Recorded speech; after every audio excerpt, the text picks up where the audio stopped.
ओम नमस्ते मित्रों, भाइयों बहनों। देखिए, आज जो मैंने एक विषय लिया है वह विषय है महंगाई। मुख्य विषय, थोड़ी सी चर्चा बेरोजगारी और विकास। यह तीन विषय पे मैं कुछ बातें करूंगा, क्योंकि दैनंदिन जीवन में जो प्रश्न सामने उपस्थित हो रहे हैं, जो मुद्दे देखता हूं समाज में, अपनी क्षमता, अपनी योग्यता और शक्ति अनुसार उस पर बोलना मैं अपनी ड्यूटी समझता हूं। इसलिए आज इन विषयों को आपके सामने भी प्रस्तुत करने की कोशिश करता हूं क्योंकि जो जीवन में जी रहा हूं, इस जीवन में केवल हेल्थ नहीं, मन का स्वास्थ्य भी, घर में सुख शांति भी, समृद्धि भी, यह इंक्लूडेड विषय है। मैं डॉक्टर अजीत आनंद, आरोग्य नेचुरोपैथी एंड योग सेंटर बहादुरगढ़ से आपसे रिक्वेस्ट करता हूं, वीडियो को लास्ट तक देखिएगा, सही संदर्भ में सही चीज समझने की कोशिश कीजिएगा। इसमें 2-4% तो आपको जरूर अच्छा लगेगा, वो रख लीजिए, बाकी लेट देम गो, जाने दीजिएगा। मैं कोशिश करूंगा व्यर्थ की बातें ना सुनाऊं, कुछ गूढ़, कुछ ऊंची बातें, अच्छी चीजें जो आपके लिए हितकारी है वो बताऊं। देखिए, जीवन गुजर गया तो जीने का ढंग आया, जब सम्मा बुझ गई तो महफिल में रंग आया। आयु ने तेरी तब हथियार फेंक डाले, यमराज फौज लेके करने को जंग आया। फुर्सत के वक्त में ना सुमिरन का वक्त निकला, उस वक्त मांगा जब वक्त तंग आया। 14 वर्ष वनवास सहे एक उम्र कटी रोते रोते, तब जाके बात समझ आई सोने के हिरन नहीं होते। देखिए, संसार का अपना स्वरूप होता है, संसार का अपना एक नियम होता है, प्रकृति की एक व्यवस्थाएं होती है, वो तो चलेगा। अब मुख्य जो आज मैंने विषय उठाए हैं, यह है महंगाई। कुछ चीजें तो स्वीकार करनी पड़ेगी। महंगाई उन लोगों के लिए जरूर कष्टकारी है जिनका इनकम बहुत ही कम है। जो दीनदयाल उपाध्याय जी ने कहा था, खर्च कम करना और इनकम बढ़ाना, ये महंगाई को काबू करने के तरीके हैं। तो या तो खर्च कम करें या इनकम बढ़ाएं। यदि हमारी क्षमता इनकम बढ़ाने की, इनकम भी बढ़ाएं और खर्च का कम रखने की क्षमता है तो वो भी करें, तो अपने आप महंगाई पे टैकल हो सकता है, हो जाएगा ही। और नहीं तो केवल खर्च कम कर ले तो भी काम चलेगा, केवल इनकम ही बढ़ा ले तो भी काम चलेगा। कुछ तो करेंगे, या तो खर्च कम करेंगे या इनकम बढ़ाएंगे या दोनों करेंगे या कम से कम एक ही कर लेंगे, तो चारों माध्यम से आपका कल्याण जरूर हो जाएगा। जो 10-12 हजार, 15 हजार, 20 हजार तक कमाते हैं और समय के अनुरूप उनको परिवार भी पालना है, कुछ बचत भी करना है और टैक्स भी भरने हैं, इनडायरेक्ट टैक्स, बच्चों को पढ़ाने हैं, खाना भी खाना है, दिक्कतें हैं वहां पे। ये वीडियो उनके लिए उतना इफेक्टिव नहीं, लेकिन वो भी कुछ ना कुछ इससे प्राप्त कर सकते हैं। और चूंकि उनका इनकम इतना कम है कि कितना भी कर लेंगे वो बहुत कुछ नहीं कर पाएंगे। लेकिन जो 50,000 से 1 लाख आयु वर्ग वाले, इनकम वर्ग वाले लोग हैं, जिनका 50,000, लाख, 1.5 लाख, 2 लाख तक जो इनकम कर रहे हैं, मिडिल क्लास जिसको कहते हैं, कुछ हायर मिडिल क्लास होते हैं 3-4 लाख भी कमाते हैं, कुछ लोअर मिडिल क्लास होते हैं, कुछ मिडिल क्लास होते हैं, ये उनके लिए ज्यादा इफेक्टिव है। जो उनसे भी अधिक है, जो अपर क्लास है, उनके लिए तो महंगाई कोई मायने नहीं रखता, वो तो 1-2 लाख रुपए कुत्तों पे खर्च कर देते हैं हर महीने। लेकिन ये जरूर है कि वो लोग पर्यावरण वगैरह पे इतना केयर नहीं करते। नदी सफाई या फिर जल संरक्षण जो बड़े विषय हैं, शुद्ध वायु के लिए कुछ ऐसा उपाय में ये वर्ग फेल होते हैं। तो आइए बात करते हैं महंगाई की। सबसे पहले तो अपनी वास्तविक स्थिति समझनी चाहिए। देखो, मैं जैसे टैकल करता हूँ महंगाई में वो रास्ते आपको बता सकता हूँ। वास्तविक स्थिति समझे, जब एक गाड़ी चलाते हैं तो कहते हैं कि गाड़ी सबसे पहले खुद का ध्यान रखना है, मैं कितना सक्षम हूँ, कितना कुशल हूँ, और फिर गाड़ी हमारी कितनी अच्छी है, पुरानी है, नई है, फिर रोड कैसा है और लोड कितना है। ये चार बातों को ध्यान रख के गाड़ी चलाई जाती है। तो ऐसे ही जीवन में भी संघर्ष आते, कठिनाइयां आती है, तो कुछ चीजों को ध्यान तो रखना पड़ता है। और सब कुछ शिक्षा ही है। अर्थ के मामले में जो जितना शिक्षित है वो उतना धनवान है। सेहत के मामले में जिसकी शिक्षा जितनी ऊंची है वो उतना सेहतमंद है। रिश्ते नातों में भी शिक्षा ही काम करता है। जो जितना समझदार है वो उतना अच्छा मेंटेन कर लेता है। तो अपनी वास्तविक स्थिति समझें कि मेरा क्या इनकम है, क्या खर्च है, कितने खर्च जो है जो बिल्कुल ही जरूरी ही है, आवश्यक भावी वो खर्च करना ही पड़ेगा, कटौती वहाँ नहीं हो सकती। कितने खर्च है जो गैर जरूरी है, शराब, सिगरेट, गुटखा, या बेमतलब रोज मूंगफली, नमकीन, कुरकुरे खरीद रहे हैं, व्यर्थ के मेले देख रहे हैं, व्यर्थ व्यर्थ वाली चीजों में कितना मेरा खर्च है। तो वास्तविक स्थिति जब आप देखेंगे तो आपको मदद मिलेगी सेल्फ असेसमेंट करने में, अपना आकलन करने में। व्यर्थ को छोड़ दे, मैं यही करता हूँ, व्यर्थ को छोड़ता हूँ। अगर मेरे पॉकेट में पैसे नहीं होंगे तो मैं 8-10 दिन बाजार नहीं जाऊंगा, अपने आप फिर मेंटेन हो जाता है। बाजार जाऊंगा कुछ नहीं खर्च होगा, जाऊंगा ही। 4-5 कपड़े हैं और मेरा काम चल रहा है तो मैं नेक्स्ट तभी सिलाऊंगा जब एक कपड़ा खराब हो जाएगा। जूते चप्पल भी गैर जरूरी जो हैं वो ना लें। एक चप्पल टूटेगा दूसरा लेंगे, एक जूते खराब होंगे दूसरा लेंगे। कुछ जरूरी होता और रखना ही पड़ता है, उसको छोड़ दो। इसी प्रकार टमाटर 80 रुपए किलो हो गया, आउट ऑफ सीजन हो गया तो खाना जरूरी थोड़ा है। जो सीजन में होगा 10-20 रुपए किलो तब खाएंगे। प्याज महंगे हो गए तो थोड़े खाने, छोड़ देंगे प्याज। जो आउट ऑफ सीजन की सब्जियां हैं नहीं खाएंगे, जो सीजनल सब्जियां हैं 20-40 रुपए तक किलो आता है वही खाएंगे। मेरे कहने का मतलब है आउट ऑफ सीजन चीजें छोड़ देने से आपके पैसे बचते, सेहत भी बचती। जो ताजी चीजें खाएंगे तो सेहतमंद रहेंगे। फिर डेली दाल और सब्जी क्यों खाने, दाल सब्जी में एक चुनाव करेंगे। 3 सब्जियां क्यों खानी है, खाने के बाद हर दिन मीठा आइटम क्यों खाने हैं, हर दिन दूध घी क्यों खाने हैं, जो व्यर्थ जा रहा है हर दिन ब्रेड क्यों खाने हैं, शाम को चाय के साथ रोज नमकीन क्यों खाने हैं। ये सब चीजें व्यर्थ है, सेहत भी खराब करेंगे, पैसे भी खराब करेंगे, समय भी बर्बाद होगा, आयु भी कम होगी, और भांति भांति के उसके लिए खर्च करने पड़े। गैस बन गया फिर गैस के लिए खर्च करो, पेट खराब हो गया तो दस्त रोकने के लिए फिर डॉक्टर खर्च करो। आपको कहीं ना कहीं तो एक मर्यादा फॉलो करना ही पड़ता है ना। तो पहली वास्तविक स्थिति समझें मैं कितनी क्षमतावान हूं। दूसरा, व्यर्थ को छोड़िए। जो व्यर्थ है, फालतू बाजार गए बेमतलब 1000-2000 की चीजें उठा लाते, जरूरत है नहीं, पड़े रहते हैं घर में। मैं भी करता हूं, लेकिन कम से कम समझदारी आ चुकी है समय से तो मैं छोड़ता नहीं, कम करता हूं, बहुत कम। कहीं कहीं तो हो जाता है लेकिन बहुत कम। व्यर्थ को क्यों लाने हैं, जरूरत ही नहीं, गैर जरूरी। मार्केट कभी ऐसा है कि कभी मार्केट में चीजें मिलेगी नहीं वो चीजें, तो क्यों 10 खरीद के रख लें इकट्ठे, जब जरूरत होगी तभी लेंगे। बाजार में चीजें पड़ी रहने दीजिए। आप लालच में इकट्ठे रख लेते फिर उसका जुगाड़ करते हैं, अधिक उपभोग भी करते हैं। इसको यहाँ यूज कर लूंगा, क्यों यूज करने जो गैर जरूरी चीजों को। व्यर्थ को छोड़ना। तीसरा, उपभोग नहीं उपयोग करें। देखिए, हम सब धन कमाना चाहते हैं, खूब पैसे चाहते हैं, काम कम करना पड़े पैसे बहुत आ जाए ऐसा भी चाहते हैं, खूब छुट्टी मिले, पूरी निकम्मापन हो जीवन में,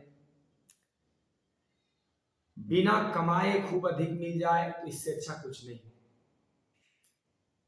लेकिन हम उपयोग करना नहीं चाहते। यदि मेरे पास धन आ जाएगा तो मैं खूब बड़े बड़े घर बनाऊंगा, खूब धरती का पानी निकालूंगा, स्विमिंग पूल बना लूंगा और प्रदूषण फैलाऊंगा एसी-डीसी उपभोग करके। क्या पेड़ नहीं लगाऊंगा, क्या जल संरक्षण नहीं करूंगा, क्या गौ गायत्री गीता गंगा पर पर्यावरण के लिए कोई जिम्मेदारी नहीं निभाऊंगा? उपयोग देखें, मेरा क्या उपयोग है। यदि अधिक धन हो गया तो पशु पक्षी पेड़ पौधे जल जंगल जमीन के लिए कुछ काम करेंगे। धन कमाना बुरा नहीं है, लेकिन धन का उपभोग और उपयोग में बहुत अंतर है। उपभोग में होता है कि उस धन का दुरुपयोग हो गया, एक तो खुद बीमार हुए उपभोग करने से, हमारी अक्षमता बढ़ेगी, क्षमता कम हो जाएगी, बच्चे निकम्मे हो जाएंगे क्योंकि वो भी उपभोगी बन जाएंगे, और हम हर तरफ से लौकिक पारलौकिक दोनों तरफ से कायर और आलसी बनेंगे, दोनों तरफ से नुकसान में हानि में। लेकिन यदि यही उपयोग करना सीख लें तो जो अधिक होगा वह दान धर्म में लगेगा, सेवा सत्कार में लगेगा, वह योग में लगेगा, उपयोग में लगेगा। चीजों का उपयोग सीखना बहुत जरूरी है।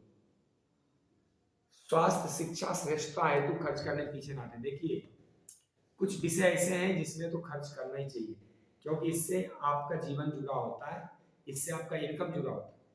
अब मैं जो काम करता हूँ, मेरा पेशा है योग, नेचुरोपैथी, आयुर्वेद, ये सिस्टम को चलाना। मैं अपने सेहत पे तो कुछ खर्च करता ही, फल में खर्च करता हूँ, कुछ जूस में खर्च करता हूँ समय अनुसार, ताकि मैं खुद स्वस्थ बना रहा हूँ।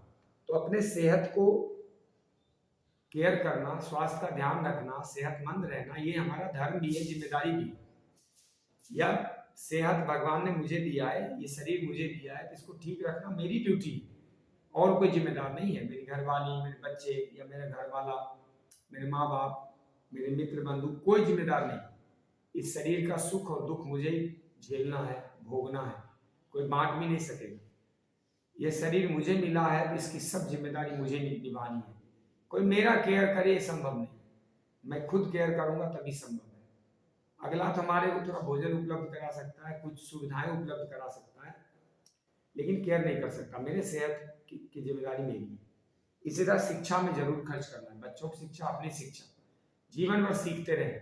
जो भी कमाते हैं उसका 1-2% ही पेपर में खर्च करना, समसामयिक विषयों की समझ रखना, उस पढ़ना लिखना, कोई आध्यात्मिक ग्रंथ पढ़ना, गीता रामायण उपनिषद वेद वेदांत पढ़ना, ताकि आपका जीवन स्तर ऊंचा उठता रहे, मस्तिष्क से आप श्रेष्ठता की तरफ बढ़ते रहे।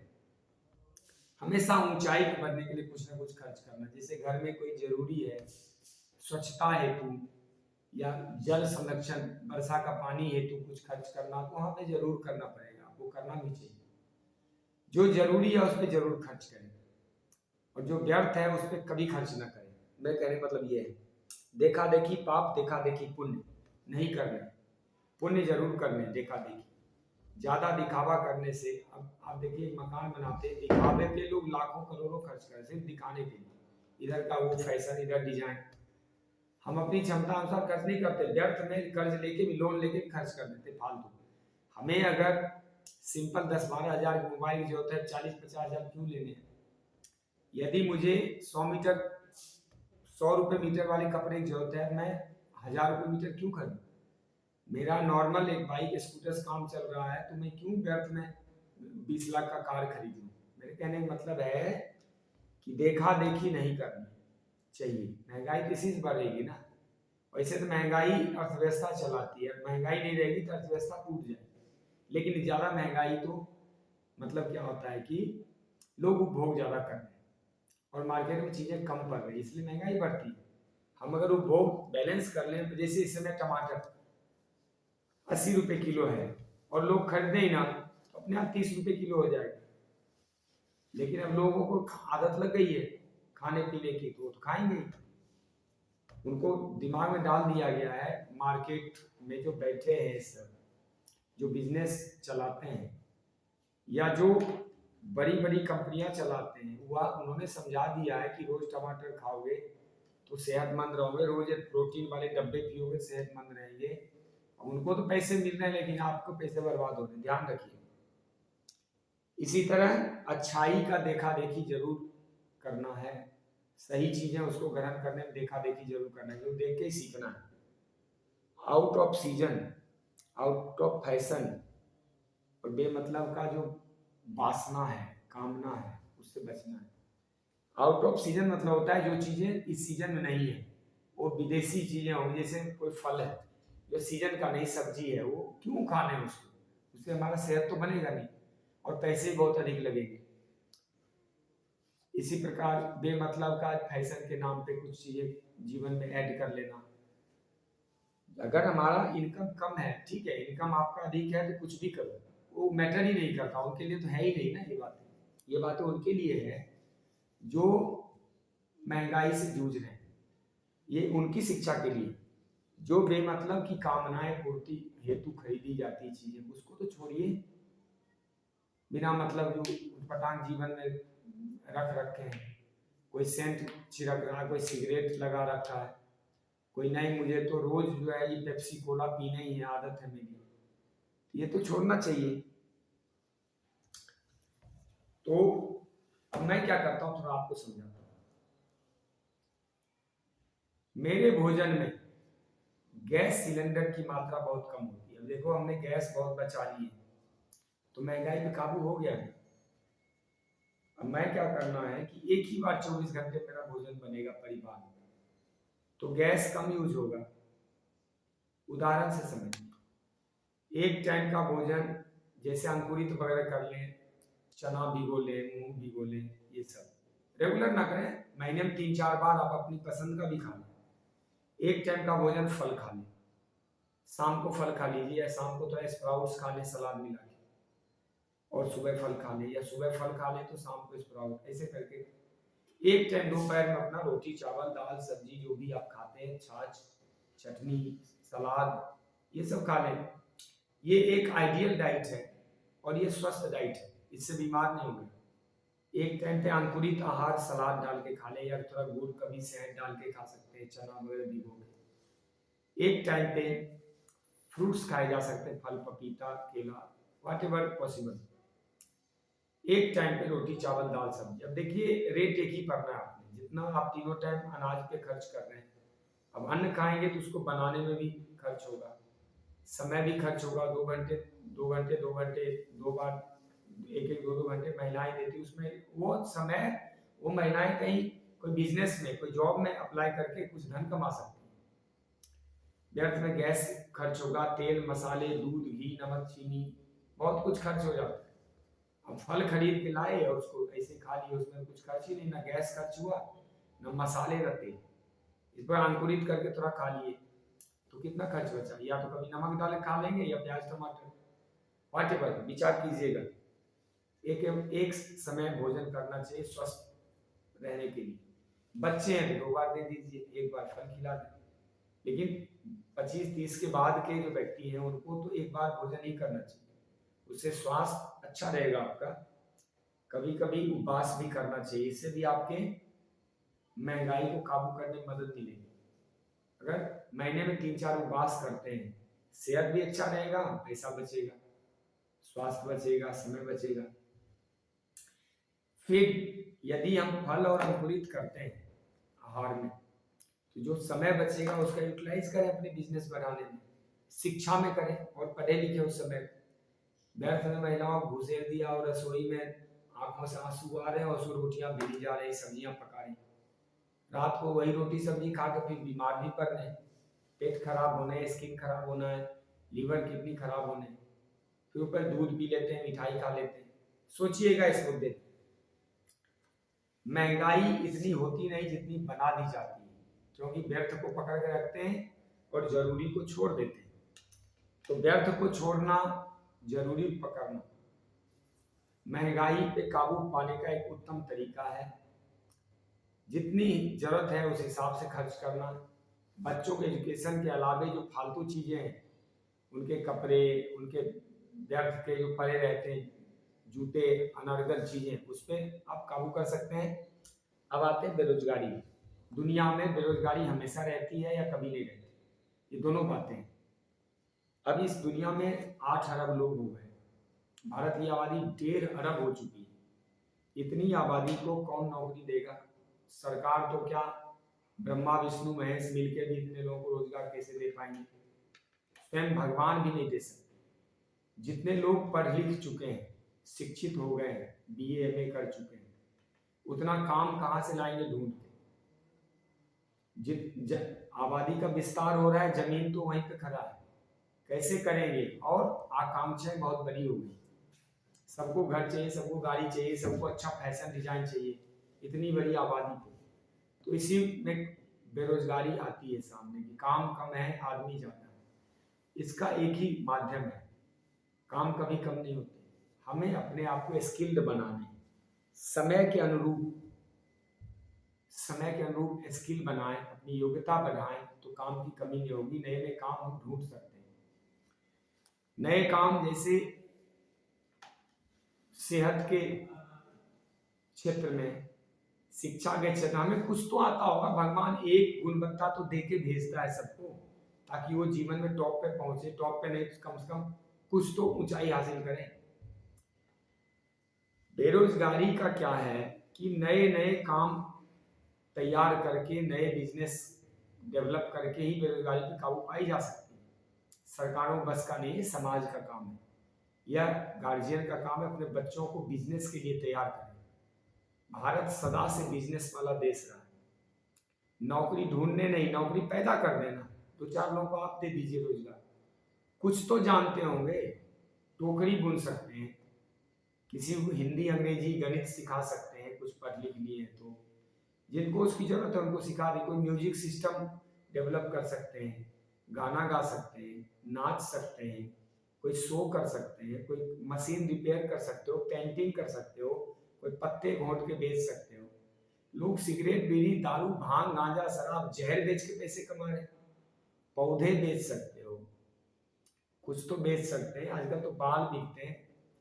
मनुष्य के मलमूत्र से कोई चीजें बन सकती है, कोई कीटनाशक बन सकते हैं, कोई खाद बन सकता है, सब्जी फलों के छिलके से कुछ बना सकते हैं, गोबर से धूप अगरबत्ती फिनाइल वगैरह कुछ बना सकते हैं, कोई साबुन बना सकते हैं गोमूत्र से। किसी और चीजों का रिसर्च कर लो, मूंगफली के छिलके से कोई खिलौने बना सकते हैं, जो घर में फटे पुराने कपड़े हैं उससे कोई मैटिंग बना सकते हैं, बाथरूम मैट। अरे कुछ तो कर ही सकते हो, कि सबको हाथ में बैठ के रोजगार चाहिए। रोजगार के लिए तो दम लगाने पड़ते हैं, बहुत मेहनत करनी पड़ती, शिक्षित होना पड़ता है, स्किल बनाने पड़ते हैं, और तब दिन भर खटना पड़ता है, देह को घिसना पड़ता है, आंखें फोड़नी पड़ती किताबों में, तब रोजगार पैदा होते हैं, और तब देश और मानवता सुखी होती है। फिर पर्यावरण के अनुकूल भी काम हो, ये नहीं पर्यावरण ही नष्ट कर दें। अब आरओ वाटर प्लांट लगाते हैं, बर्फ की फैक्ट्री लगाते हैं लोग, इनकम तो खूब कमाते हैं, लेकिन वो जल कहाँ से निकालते हैं? धरती से।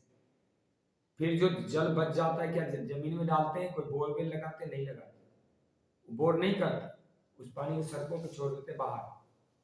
ये तो अपने आप में हिंसा भी है, प्रकृति के प्रति अपराध भी। बेरोजगारी को खत्म करने का एक ही तरीका है, प्रकृति से संबंधित चीजों को मानव जीवन को उपलब्ध कराएं, लोग अपना उपभोक्ता वाली चीजें कम करें। मैंने एक कहानी सुनी थी, मैं मध्य प्रदेश में फौज में था उस समय, एमपी इंदौर के आसपास महू जगह, खरगोन या कहा मैं गया था, एक तो एक किला था, एक राजा, मुझे याद नहीं नाम, वो राजा का किला था। वहां पे कहानी है कि वहां पे 9 लाख परिवार होते थे एक समय में, 9 लाख लोग थे परिवार, यानी लगभग 45-50 लाख की आबादी होगी उस क्षेत्र की, उस राज्य की। और कोई नया व्यक्ति जब आता था तो 1 ईंट और 1 रुपये उसको वह परिवार देता था, यानी हर व्यक्ति जो नया वहां प्रवेश करता था उस राज्य में, उसको 9 लाख रुपए और 9 लाख ईंट मिल जाती थी। अब 9 लाख ईंट से वो मकान बनाता था, 9 लाख रुपए खर्च कर। ऐसा जीवन हो, बेरोजगारी क्यों होगी? जीवन में कुछ देने की अगर मेरे पास क्षमता है, कुछ सहयोग करने का भाव हो, तो क्यों नहीं जीवन अच्छा बनने वाला है? क्यों नहीं पर्यावरण सुरक्षित होगा, लोगों का जीवन स्तर बढ़ेगा, खुशहाल होगा।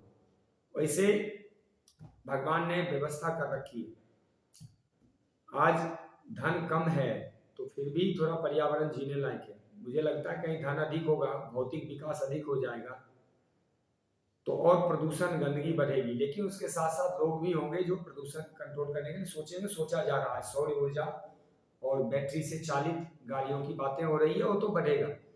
अभी बात है कि रोजगार कैसे, रोजगार बनाने का एक ही तरीका है, स्किल बनाएं, अलग अलग क्षेत्रों में ढूंढे मैं क्या कर सकता हूँ, कोई नया नया रिसर्च करें। केवल रिसर्च ही वो माध्यम है जिससे रोजगार बढ़ सकता है। देखिए कि लोगों को क्या जरूरत है और मैं क्या पूरा कर सकता हूँ।